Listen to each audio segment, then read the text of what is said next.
Bonjour les amis et bienvenue dans cette nouvelle vidéo. Aujourd'hui on va parler de votre niche, l'importance de choisir une niche, comment vérifier sa niche, comment savoir si sa niche est rentable ou pas. Donc on va voir tout ça ensemble aujourd'hui. L'aspect niche c'est un des aspects les plus importants de votre agence parce que c'est par la suite ce qui va vous permettre de dépasser les 5K, 10K par mois ou même plus. Donc écoutez bien, restez bien jusqu'à la fin de la vidéo, c'est super important. Pour toutes les personnes qui ne me connaissent pas, moi je m'appelle Gaspard, j'aide toutes les personnes qui veulent lancer leur agence et atteindre 5K par mois au bout de 90 jours, ou alors les personnes qui ont déjà une agence mais qui ne font pas encore 10K par mois et qui veulent atteindre 10K par mois en 90 jours. Donc pour vous prouver aujourd'hui ma légitimité de vous parler de tout ça, vous avez tout simplement à gauche un screenshot de mon compte en banque des 2 dernières semaines de février. Là en 2 semaines j'ai récolté un peu plus de 52 000 dirhams, ce qui fait un peu plus de 13 000 euros. Donc vous voyez aujourd'hui que je suis légitime de vous parler de tout ça. Si vous souhaitez lancer une agence, atteindre 5K par mois ou alors vous avez déjà une agence et scaler jusqu'à 10K par mois, ce que je vous invite à faire de suite avant de continuer la vidéo, ça est dans la description, réservez un appel gratuit avec moi, on discutera des problématiques que vous rencontrez avec votre agence ou votre projet de lancer une agence et comment je peux vous aider. Donc c'est parti, on commence tout de suite par le sommaire, donc choisir une niche rentable pour son agence en 2024. Voici les 5 points en tout qu'on va voir ensemble. Premièrement, l'importance de se nicher, pourquoi c'est important de se nicher, les points à vérifier avant de choisir une niche, les questions à se poser pour vérifier sa niche et ensuite je vous présenterai 2 bonus disponibles uniquement dans cette vidéo. Donc restez bien jusqu'à la fin pour pouvoir tenter de les recevoir. C'est parti, on commence déjà les 3 points hyper importants sur pourquoi c'est important de se nicher. Ok, premier point. Ça augmente énormément votre valeur perçue au niveau de votre expertise. Okay, je vous donne un exemple. Si demain, il y a quelqu'un qui vous approche pour vous proposer des services et qui vous dit qu'il travaille uniquement avec les coachs sportifs en ligne, ou une personne qui vous approche et qui a travaillé avec des consultants, qui a travaillé avec des boîtes, des agences immobilières, des shops e-commerce, etc. Déjà, au niveau de la valeur perçue, par exemple par rapport à votre leads ou la personne que vous avez en appel ou même par rapport à vous-même si on vous pitch un service, la personne en question aura une valeur perçue de votre expertise beaucoup plus haut si vous êtes niché parce que la personne se dit ok, cette personne travaille pour une industrie en particulier, elle fait une chose en particulier, elle aide cette industrie à atteindre X, de passer de X résultat à Y résultat, etc. etc. Donc c'est hyper important de se nicher, ça glorifie votre expertise et les gens veulent des experts et pas des généralistes. Deuxième point, vous avez une meilleure reconnaissance de vos résultats aux yeux de vos futurs clients. On se met dans une nouvelle situation, imaginons que vous êtes en appel avec un coach sportif et que vous aidez les coachs sportifs à passer de 5 000 euros à 15 000 euros par mois grâce à votre stratégie, à votre système que vous mettez en place sur Instagram pour qu'ils aient plus de clients. Ok. Maintenant, imaginons que pendant l'appel, vous présentez 3 résultats de 3 coachs sportifs que vous avez aidés auparavant à passer de 5 à 15 000 euros. Okay. Maintenant, on se met une deuxième situation en place. Imaginons que vous montriez 3 résultats pareils, mais pour 3 boîtes différentes qui ne sont pas des coachs sportifs. Par exemple, une agence immobilière, une boîte de consultants et une boutique e-commerce. Okay. Et déjà, même si c'est les mêmes réseaux, même si toutes ces boîtes, toutes ces personnes, vous les avez aidées de passer de 5 000 à 15 000 euros par mois, les 3 résultats qui auront le plus de valeur pour le coach sportif à qui vous parlez, c'est les résultats que vous avez eu pour d'autres coachs sportifs. Pourquoi ? Parce que la personne arrive à se projeter, la personne arrive à reconnaître la situation où la personne était et là où vous avez réussi à l'emmener et elle peut se projeter par rapport à ça et elle sait que vous pouvez l'aider à faire ça, donc ça rajoute encore plus de reconnaissance aux yeux de votre client. Et le troisième et dernier point, c'est de pouvoir pricer plus cher. Très important, si vous voulez dépasser les 5K, 10K par mois, etc., il va falloir pricer high ticket. High ticket, ça veut dire quoi ? Ça veut dire au grand minimum, on est à 1 000 euros par mois par client. C'est vraiment le grand minimum. En général, on en reparlera un peu après. Mais moi, je préconise plutôt 2K par mois en termes d'offres. Et ça, on a un exemple très clair de pourquoi ça vous permet de pricer plus cher. Comme je vous l'ai dit juste avant, les gens ne cherchent pas forcément des généralistes, mais des spécialistes. On va prendre un exemple très clair. Oublions tout l'aspect études, complexité du travail, etc. Prenons juste les docteurs généralistes et les neurochirurgiens. Pourquoi à l'heure d'aujourd'hui, un docteur généraliste, en France, je crois que c'est 50 ou 60 euros de l'heure ou la demi-heure, quelque chose comme ça, pour la consultation.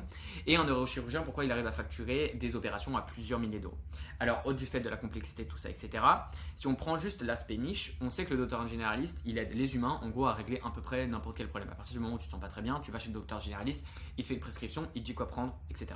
Un neurochirurgien, il aide les humains en général, ok, mais par contre, uniquement sur la partie tout simplement neurones et sur la partie tout simplement développement, boîte crânienne, etc., neurones, enfin bref, toute cette partie-là en tout cas, pas développement du coup, mais de pouvoir soigner tout cet aspect au niveau du cerveau et des neurones. Donc c'est pour ça que la différence de prix est déjà énorme. Maintenant, on avance, on passe à la suite. Alors, on va voir ensemble de suite, je vais dézoomer rapidement. Les points à vérifier tout simplement pour savoir si c'est une bonne niche. Alors, du coup, le premier point à vérifier par rapport aux 4 points à vérifier, à partir du moment où voilà, vous avez checké ces 4 points, vous savez que votre niche est déjà très bonne. Le but, ça va juste être de vérifier par la suite avec les questions qu'on va se poser. Mais à partir du moment où vous avez ces 4 éléments, c'est déjà une très bonne niche. Ok, donc le premier point à vérifier ensemble, c'est déjà au niveau du budget nécessaire. Nous, on veut travailler avec des clients qui ont un minimum de capitaux, qui ont des capitaux disponibles pour investir dans le développement de leur agence ou de leur business ou peu importe, ok. Mais donc voilà, premier point important, le budget nécessaire. Pourquoi? Parce que pour dépasser les 10 cas par mois, il faut presser à étiquette. Donc 2 cas par mois, c'est vraiment moi ce que je recommande. Et pour avoir une entreprise voilà, qui vous paye 2 cas par mois, ça n'a pas besoin d'être une très grosse entreprise. Sachez que c'est pas grand chose par rapport à ce que vous allez leur apporter derrière. Mais c'est important voilà, que ces budgets ou un budget en fait, d'entrée, de départ en tout cas nécessaire. Ensuite, il faut qu'elles aient vraiment un problème qu'on peut régler. Pourquoi? Parce que ça va être compliqué de vendre un service dont la personne n'a pas besoin. Demain, je vous donne un exemple. Vous aidez n'importe quelle niche à avoir, je sais pas, les dentistes à avoir plus de clients. Okay. Ça se trouve que le dentiste, lui, son problème, c'est pas d'avoir plus de clients, ça se trouve qu'il a déjà trop de clients. Ça va plutôt processiser et de mettre en place des systèmes pour faire passer les clients plus vite, avoir une meilleure expérience client, etc. et que ce soit plus facile sur la délivrabilité. Donc, il faut vraiment qu'on d'abord cible le problème et ensuite détermine ce qu'on va proposer comme solution. Il faut que la personne ait un problème, parce que s'il n'y a pas de problème, ça va être compliqué de le régler. Ensuite, il faut que la personne soit facile à contacter. Pourquoi? Si on ne peut pas la contacter ou le contacter sur les réseaux par email, en call call ou même par SMS, ça va être compliqué de booker des appels de vente. Si demain, il y a une personne qui n'est pas du tout sur Internet, pas du tout sur les réseaux, ça va être très compliqué de l'avoir au téléphone et de lui présenter ce que vous voulez lui proposer. Donc, très important, il faut qu'elle soit facile à contacter. Dernier point, il faut qu'elle soit dans un marché croissant. Pourquoi? Si vous travaillez avec des boîtes en faillite, ça va être très compliqué de leur apporter des résultats et souvent, ils seront vite à court de budget. On prend mon exemple, si vous travailliez à l'époque avec des restaurants pendant le Covid, okay, les restaurants font faillite, ça va être très compliqué de leur apporter des résultats, donc des clients parce que c'est le Covid. Et en plus de ça, au niveau de leur budget, ils sont déjà pratiquement en faillite, donc très compliqué. Donc mauvaise cible et c'est hyper important de vérifier, on va voir après, si son marché est croissant. Okay. Un autre exemple de mauvais marché, ce serait par exemple tout ce qui est les papiers journaux, etc. Il n'y a quasiment plus personne qui en achète, le marché est en déclin, donc c'est pas une bonne niche de travailler avec des imprimeurs par exemple de journaux ou autres. Donc voilà, là c'était vraiment les points à vérifier. Maintenant, on va voir ensemble directement les questions à se poser pour vérifier ces différents points. Donc, première chose, est-ce que le marché de ta niche va continuer à croître au cours des 3 prochaines années? Donc ça, c'est le dernier élément qu'on a vu à vérifier. Donc là, c'est vraiment les questions à se poser et à appliquer pour vérifier sa niche. Okay. Donc là, si tu as déjà une niche en tête, tu vas tout simplement aller sur Google et prendre, imaginons que tu travailles avec les coachs sportifs. Est-ce que le marché des coachs sportifs va continuer de croître dans les 3 prochaines années? Et tu auras vite une réponse de Google qui te dira oui, le marché est en expansion, on vise X ou Y milliards de capitalisation d'ici X années. Ou alors au contraire, le marché, si vous voyez que le marché il est en déclin depuis 2 ans, c'est pas bon signe. Okay. Deuxième question, est-ce que ta niche a des problèmes dans son business que tu peux résoudre? Pareil, si le dentiste il a aucun problème, etc., ça va être compliqué de l'aider à résoudre. Okay. Et dites-vous, dans tous les business, le problème principal, c'est pas avoir plus de clients, etc. Alors, on va dire c'est le problème le plus général parce que tout business a besoin de plus de clients pour faire plus d'argent ou alors d'augmenter la valeur par client.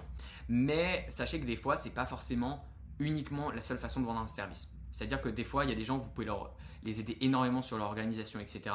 Et ça va être beaucoup plus valuable et ça va avoir plus de valeur à leurs yeux que si vous les aidez à avoir plus de clients s'ils ont déjà plein de clients. Ok. Troisième question, est-ce que ta niche a suffisamment de fonds pour payer des services à 2 000 € par mois? Donc ça, c'est aussi un des points qu'on a vu dans les points à vérifier. Ça, c'est vraiment en fait les questions à se poser à partir des points à vérifier. Là, donc voilà, vous allez vous poser la question. Ce que vous pouvez faire, c'est regarder sur Google notamment quelle est la moyenne du salaire, etc. de ces entreprises, combien ils font, etc. Après, Google, ça ne va pas être vraiment représentatif. Le mieux, c'est que vous commencez à faire des appels avec cette niche et vous allez voir au fur et à mesure si le prix, c'est vraiment un problème. C'est que la niche, en général, ça passe pas. Mais il n'y a pas vraiment de niche où les gens n'arrivent pas à payer entre 1 000 et 2 000 € par mois pour vos services. Il y a des niches où ce sera plus simple, des niches où ce sera plus compliqué, mais déjà il faut vérifier si elle a suffisamment les fonds et c'est le genre de question que vous pouvez poser lors de votre premier appel, si par exemple vous le faites en 2 appels, de savoir au niveau du budget combien ils sont dispo. Ensuite, dernier point, dernière question à se poser, est-ce que ta niche est facile à contacter par email, réseaux sociaux, call, etc.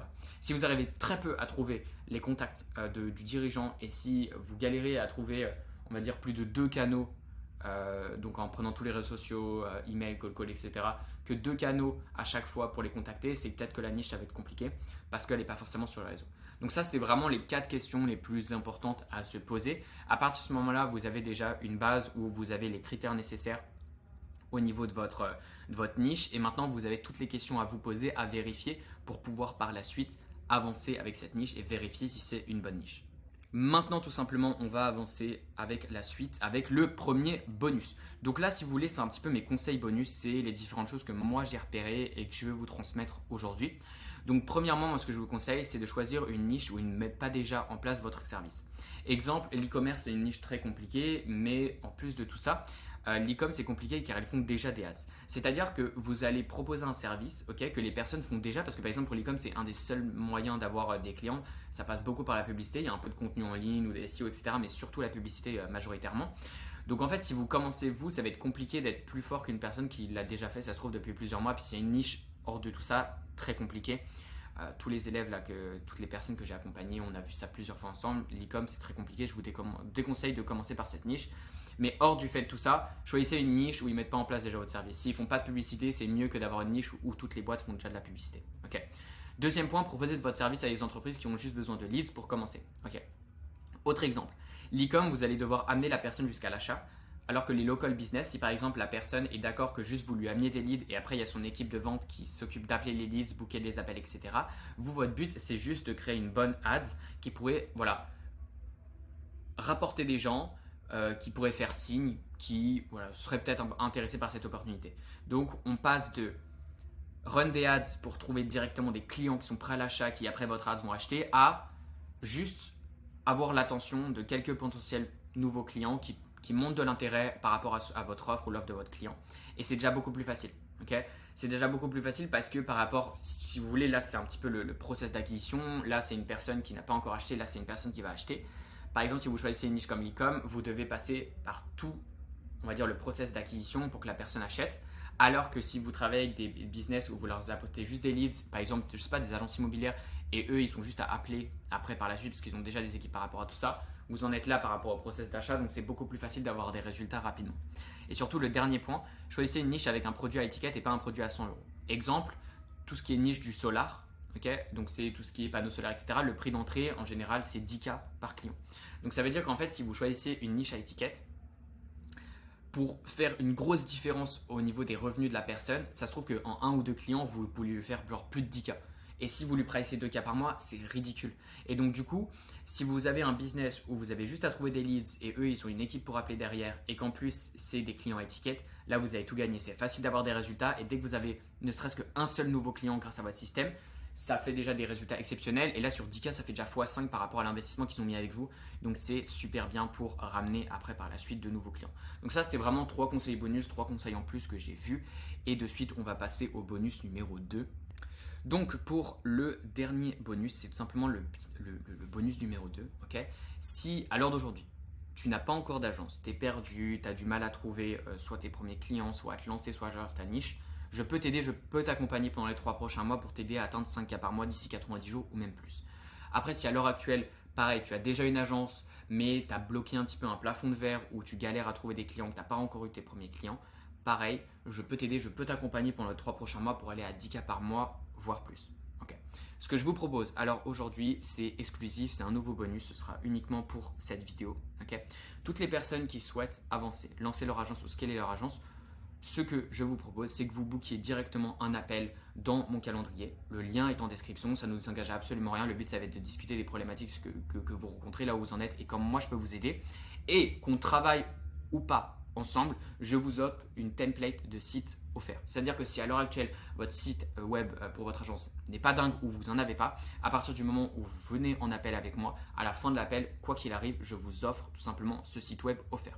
Bien sûr, je ferai en sorte de qualifier les personnes avant notre appel, donc pas besoin de prendre un appel juste pour recevoir votre template. Si je vois que vous n'êtes pas qualifié, dans tous les cas, je ne vous la donnerai pas parce que ce ne sera pas utile pour votre agence. Mais si je vois que vous êtes qualifié, qu'on avance ou pas ensemble, qu'on travaille ou pas ensemble, je vous offrirai ce site web.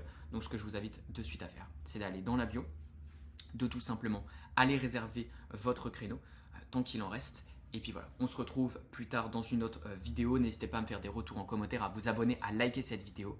Et puis c'était un plaisir, c'était Gaspard.